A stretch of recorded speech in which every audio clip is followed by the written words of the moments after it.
Newsfirst Newsline with Faraz Shaukat Ali. And a very good morning to you. This is Newsline, live as always from the Newsfirst studios in Dawson Street in Colombo. And on this wonderful morning, we've got here two very special guests. One, of course, is easily recognizable, Minister Faiza Mustafa, fresh from his trip to Paris, where he's been addressing a group of people, educating them on the need about women's representation and the new sort of system at local government level. Very good morning to you, Minister. Morning for us. And also with us today is Ravi Ratnasabapathy, a fellow of the Advocata Group. Very good morning to you. Good morning. And we'll start off with you then. Is this latest budget proposals the first for Minister Mangala Samaravira, Sri Lanka's 72nd? Is this, are the proposals good? Are we looking towards 2025 with these proposals, or is it just another game in political chicanery and expediency? Right. We need to start by looking at the government situation. It has not been a good financial situation that we are in. Yeah. Given the problems, I think this is an extremely good budget, the best possibly that we could hope for under the circumstances. Right. You've got so many caveats there. Yes. Whose fault is it that the finances are not in order? I mean, is that your fault and my fault? No. Mine's fault? No. The finances have been a mess for some time. Yeah. This government inherited a bad position, yeah. And then through, I think, some mistakes in the early part of the first year, some unfunded giveaways, yeah. I think they made the fiscal deficit even worse. Yeah. So now it's a question of trying to restore your fiscal discipline, and then and then somewhere finding the space to allow growth to come in, to allow individuals to some relief as well to the.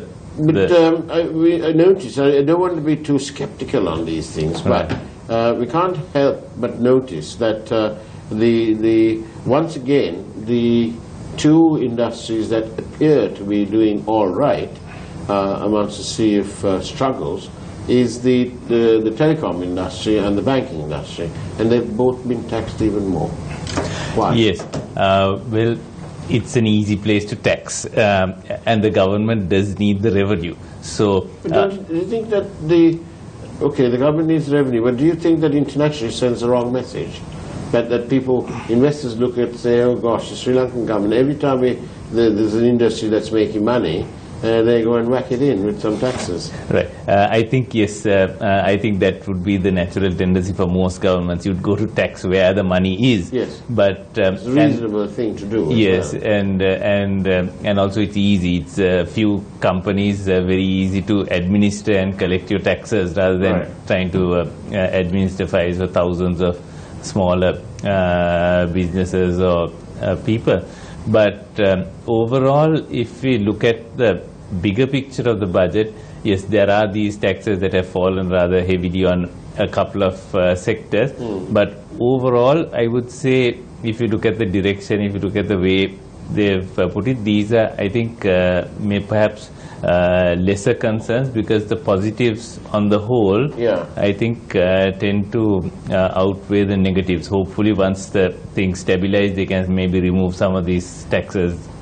This program would be incomplete if I didn't ask you this question. How does it compare with the previous two budgets? Very much better. Very much better. Yes. But one was presented by who turns out later to be the best finance minister in South Asia.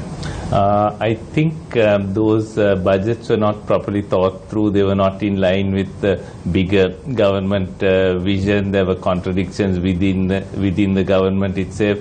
So, and I don't think those policies were particularly good. So, so this, I think, is a much more sensible set of proposals. Wonderful. That's good. That's and is there enough money there to empower the increase in women's participation in politics, which Minister Mustafa will be talking about in a moment. Right. It's a micro details of the budget as to what has been allocated to that ministry. I'm not really familiar with. Right. But we can ask that from Minister Mustafa. Yes. Mr. Mustafa, what about you? Have you got the budget to fund these latest proposals? I mean, it's not a question about money for us, it's a question about government policy. To get proper women into the system, you don't need money in your kitty.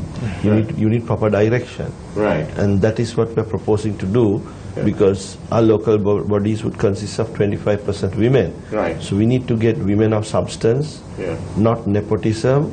We don't need the minister's wife or the daughter filling in that vacuum. What about the mistresses? I mean, do you have one for us? Right, no, carry on. I asked the questions, you supply the answers. That's the way it works here, quickly. Sorry for us. Yeah, go on. So, for us, we need to create a paradigm shift, because we boast having the first female leader in the country. Well, in the world. In the world. Yes. But the buck stopped there, because consequent to that, representation of parliament, in local bodies, in provincial councils have reduced. Yeah. So there is a dying need to get women into the system, because globally we see women participation increasing. In Sri Lanka we see decreasing. One reason is women are fearful of being led by a woman, because we have 52% women. Research has shown that women don't generally vote for women, they're skeptical. So we need to give that confidence to society that women are capable of leading us. So we need to get women, send the message in, that women can create change. Yeah. But if you just think about your household, isn't it your mother who was in charge? Yeah, Bandula. Yes, the Faraz. Sorry, Faraz. I just finished Bandula's program, so that's so. Faraz. It is a woman, in general, in a household who takes leadership. And in certain occasions, women having participatory approach in politics would create a change. And also research has shown that when you engage women at the political level, there is less corruption and there is more, what shall I say, efficiency. And you've spoken nicely to Minister of Finance to ensure that your ministry will have enough money. Like what I said, Bandula, everything, my ministry is not about money, Bandula. My ministry is about, for us, about sending a proper message to the public to elect proper women into the system. That message today involves you having organized a walk. Yes, Bandula. Faraz. Yes, sorry, Faraz.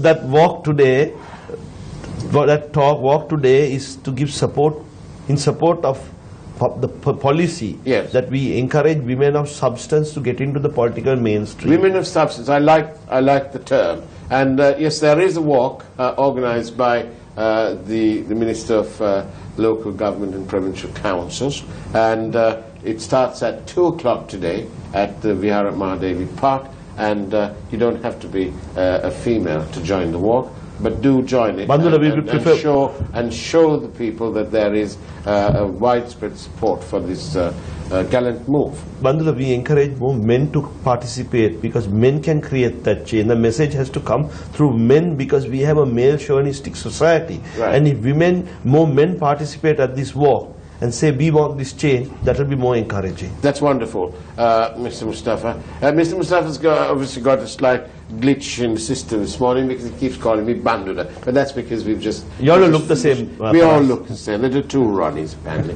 Now, back to more serious matters, more serious than Bandula, is this. What is the most outstanding feature in this? I noticed things like the debt repayment levy. That seems to be, I don't know where that's going, because it's only 3 years and it's 20 billion a year, so 60 billion is neither here nor there, won't really service the additional debt incurred by this government. Yes.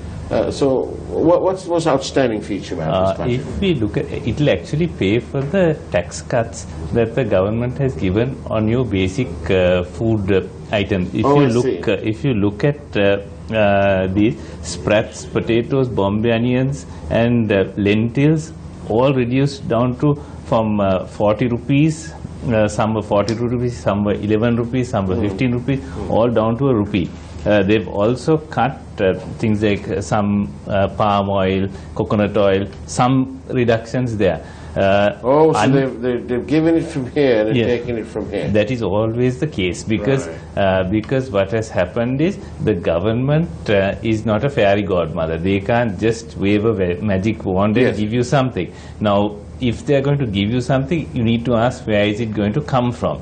Now, in this instance, we have to note that the finance minister has actually quantified the cost of these reductions. Nobody ever did this before. All they did was to announce it and quietly go and increase something else somewhere. Now, he said he will look for other adjustments. So these things will certainly, this could easily finance it, because it's supposed to cost perhaps 18 billion a year, 1.5 billion a month is the cost. This 20 billion collection will fund that. There may be other items of expenditure that you can cut, but he's quantified it. So you know this is the size of the hole that I have created. Now, how do I cover that properly, right? So that's the positive thing. He's given you a tax cut, but he's actually quantified it, and which means he's thinking about how he can finance it. Right. Two questions. One is one says, shouldn't the country produce more goods for consumption and export, as opposed to the telecoms industry?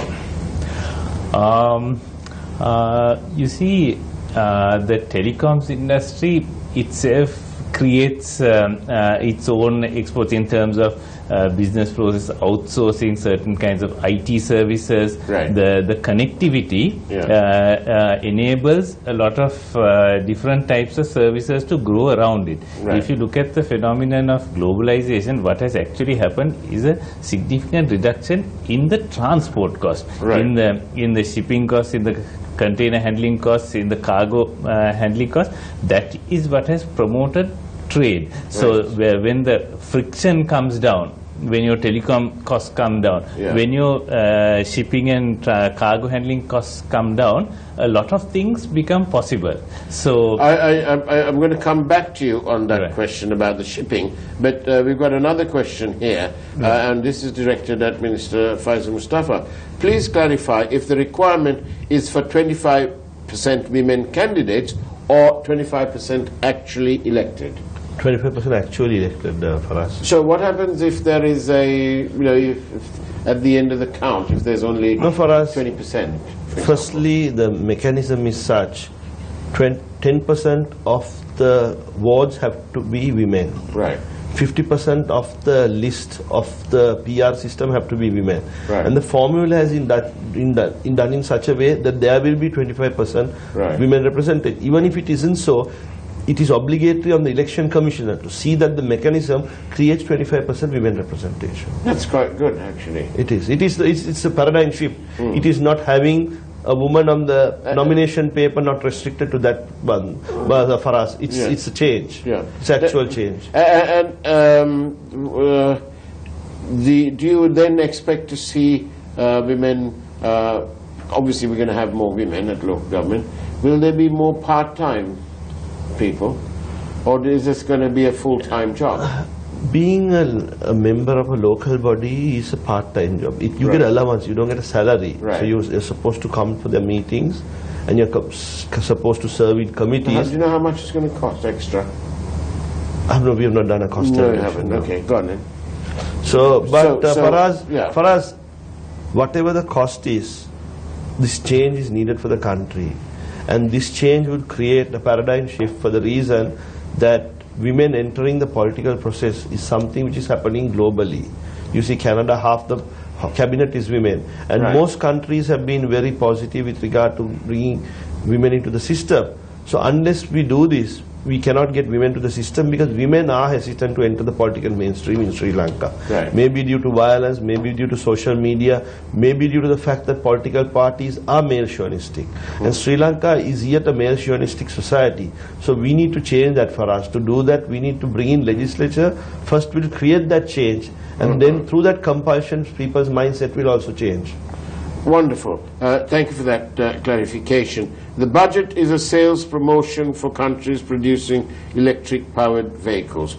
The budget has not budged an inch towards a progressive agricultural policy, so says viewer Asoka.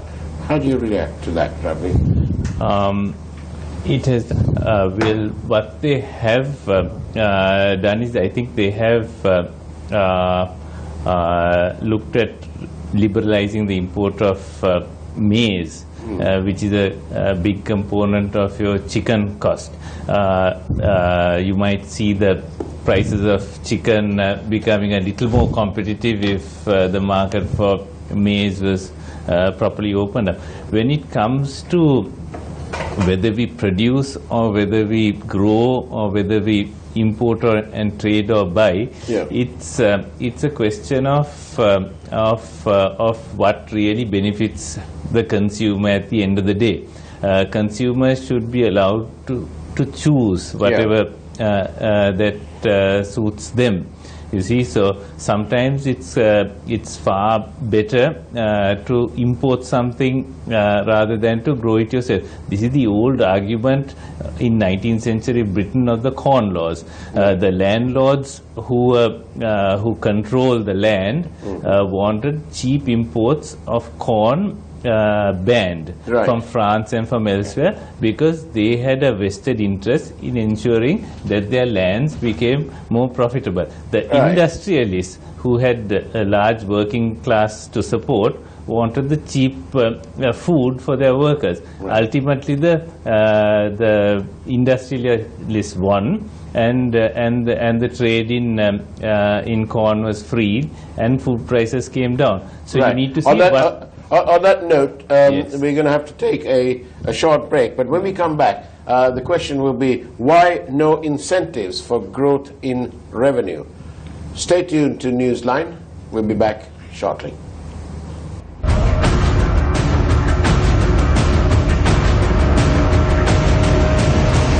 News First, Newsline with Faraz Shaukat Ali.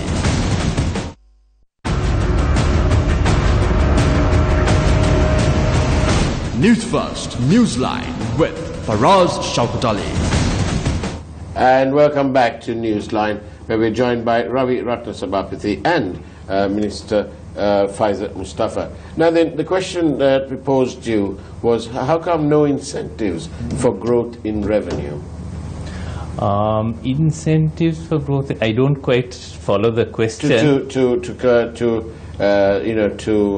grow the government revenue, is it? Yes, so incentives to collect more money. Yes, I think there revenue collection. Yes, if you look at they have rationalized the taxation on alcohol. Now, what was happening was, when you have very high tax rates, you have a black market created. There are people who are selling illegal liquor, the kasipu and the moonshine. You get people who are labeling various other illicit products as arak and selling it. When you rationalize the taxes, it makes it less worthwhile to evade.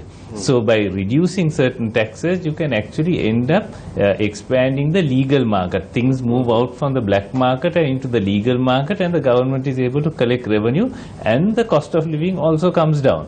So I think certain incentives are there. Like if you lower rates, people will comply more. But there's a lot of sort of protectionism going on, and speaking, this is. We have to declare our interest here.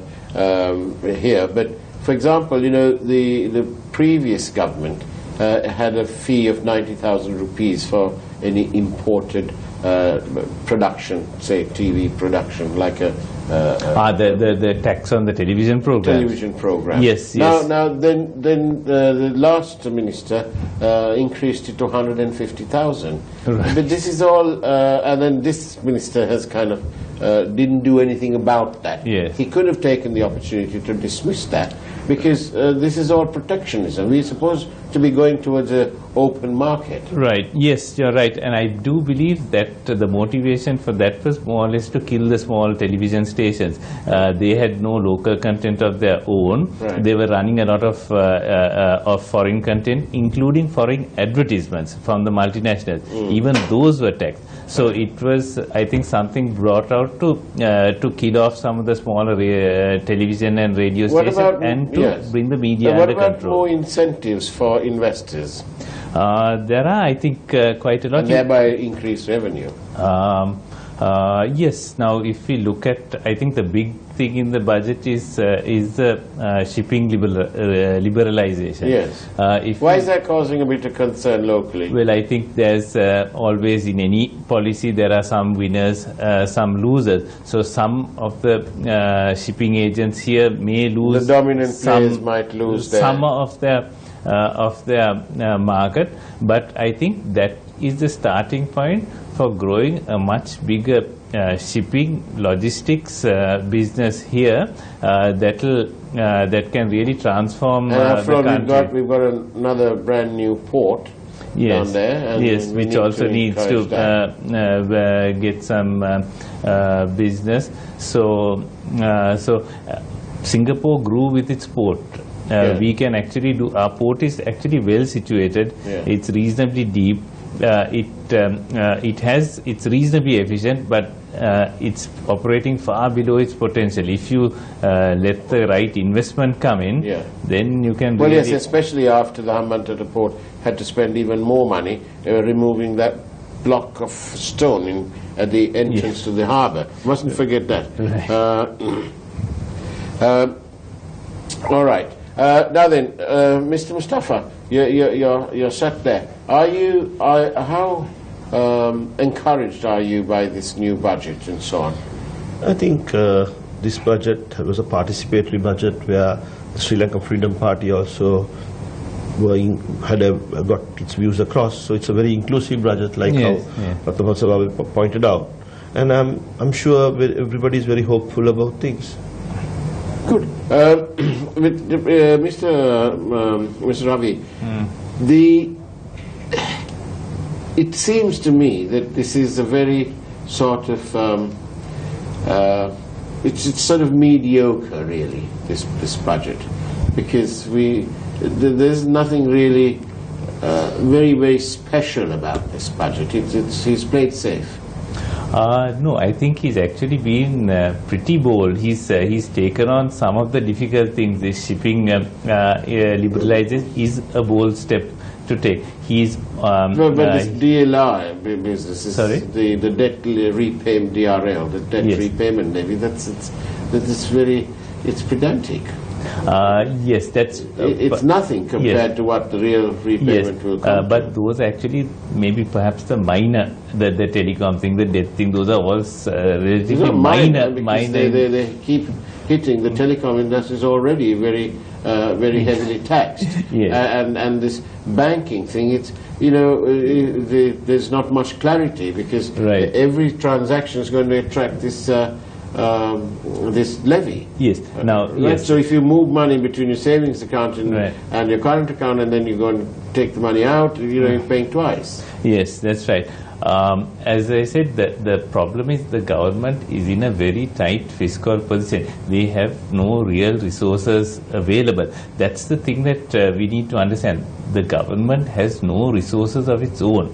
What it can get is what it can tax from people. So when you expect the government to provide certain services, they need to tax. So that's the most important thing. So now those services that they deliver need to be of value. If money is being lost from your tax rupees in inefficiency, in corruption, then every rupee that you take out from the taxpayer's pocket will come back in a lesser form in services to the rest of the people. So we need to try to improve the efficiency of government, reduce the corruption, and the best way to do that is to reduce the unnecessary activities that the government is engaging in. All these loss-making state enterprises should be disposed. You can use that money to repay debt. 38% of your tax revenue goes just to service the interest on debt. Yeah. With the capital repayment, 80% of your tax revenue is going to service debt.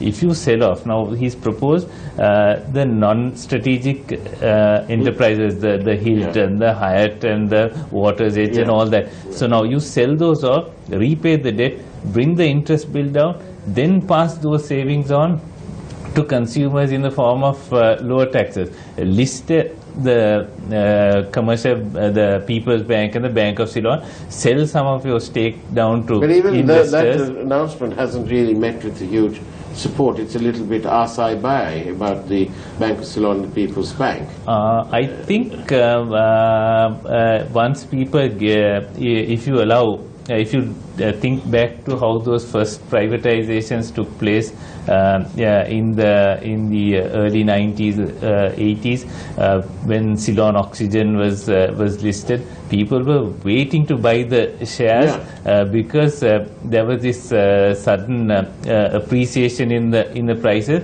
of the shares. So if you distribute these shares widely to the people generally, allow them to buy, wider participation by the general public, there is opportunity for them to create wealth but our as stock well. market is completely stayed. It's been stuck around this figure for the last 3 years. Yes, so it's things like this that can really change things. And the SEC has done absolutely jack about But for us also, the investigation. if you don't sell off controlling stake of institutions like Bank of Ceylon and People's Bank, then there won't be opposition. But profit-making state organizations should continue, but organizations which are not strategic and loss-making, I'm sure there is collective consensus that they should be dealt with. Yes, but the state banks are really operating with their hands tied behind their back, sort of thing, when it comes. Yes, to that is because now, for example, the problem with now thanks to reforms that took place under Chandrika. The People's Bank, which was a huge loss maker, the Bank of Ceylon was also in pretty bad shape. They were revived and they are running fairly reasonably good commercial operations.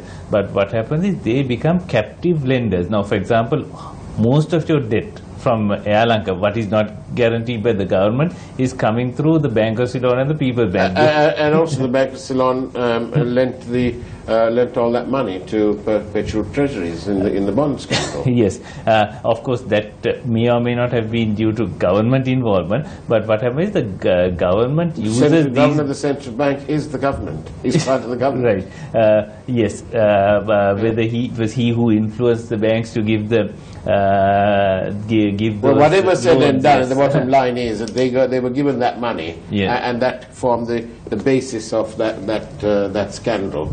And there's no two ways of looking about it. Yes, so when the we government, don't need a court to tell us that when either. the government controls even profit-making entities, there is a temptation to use them as piggy banks. So the Bank of Ceylon and the People's Bank end up funding all sorts of unnecessary that's because holes it's been in politicized. Yes, exactly. So, and the government really doesn't need to run banks, you know. Or orders from the Prime Minister or somebody like that. Yes, so getting rid of those takes that... but also state banks do a lot with the SMEs which others don't do. I mean, there is also certain social obligations which the state banks function, which you don't see private banks doing.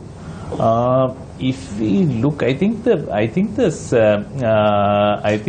SMEs and especially most private banks, even when government policy dictates them to give certain incentives by way of lower interest rate to certain sectors, you see private banks being hesitant to follow government dictates. But you feel as we come to the end of these things, the last minute.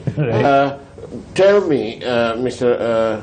Ravi, what would you have liked to have done so that this budget would have been, you know, the breaker there that would be the turbo? What would you have liked to have done that they haven't done? I would I would have thought perhaps one of the areas where we have had a lot of issues is on land reform. The government controls most of the land. You can be upfront and open. Yes, yes, You've got to really say it. Yes. Because there's no point just blindly backing the government or the budget. Yes. You know, it's Yes, so land reform, where you pass out land from the government, make it available to private investors, to individual citizens. I think that's an important thing. The RPCs are on leases. They're hesitant to invest because you don't know when the lease is. They have no proper ownership rights. Yeah. So sell the RPC land to the RPCs, use that money, repay the debt. There are a lot of possibilities that you could have done. But a viewer is clearly sharing our perspective. It says here, ask him not to blindly back the budget or the government as he's coming out badly, and he should know. Right. I am very positive about the budget because it is a good budget. There's very little that is actually negative in this. So I'm not sure what the real concerns are. For us, he says the budget is very positive. Yes. What else can you expect? Well, it has to be. We have to remain positive. On that note, we've overrun by a minute or two now. Right. So, Ravi Ratnasabapati, thank you very much for being on Newsline. Right. And Faiza Mustafa, thank you very much. The walk in support of the increase in female participation at local government polls is today at the Vyarma Devi Park at 2 p.m. Turn out in large numbers, and you will be led there by Minister Faiza Mustafa. Thank you very much, gentlemen. And that's the way it was on Newsline today. Take care. God bless.